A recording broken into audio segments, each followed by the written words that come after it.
వాస్తు చదవకుండా ఒక దుర్మార్గం ఏం చేస్తానంటే, క్రైస్తవుల్లో కొంతమంది బైబిల్లో వాస్తుంది అంటున్నారు.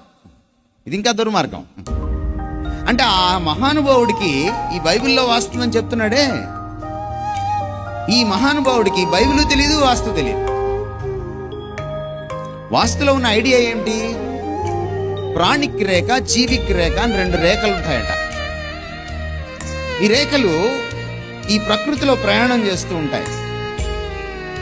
ఈ రేఖలు ఇలాగా క్రాస్ అవ్వకూడదు అనమాట. అంటే ప్రాణిక్ రేఖ, జీవిక్ రేఖ.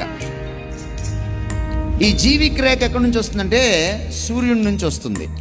నమ్మకం చెప్తున్నా, మూఢనమ్మకం చెప్తున్నా.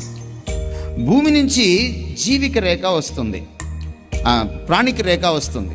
ఈ ప్రాణిక రేఖ, జీవిక రేఖ ప్యారలల్గా ఉండాలి, సమాంతరంగా ఉండాలి ఇంట్లో. అప్పుడు మనకి అరిష్టం రాదు, అదృష్టం వస్తుంది, అన్నీ మంచి జరుగుతాయి.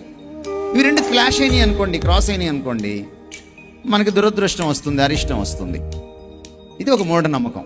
ఇంతవరకు సైంటిస్టులు ఇంత మ్యాగ్నెటిక్ ఫీల్డ్స్ని, ఇంత స్పేస్ని ఇంత స్టడీ చేసిన తర్వాత, గ్రహాలను ఇంత స్టడీ చేసిన తర్వాత, ఇంతవరకు ఆ ప్రాణిక రేఖ, జీవిక రేఖ ఇంతవరకు అనుకోలే, అసలే లేవు. అందుకని మీరు ఈ విధంగా కానీ కడితే ఈ 2 క్లాష్ అవ్వవట.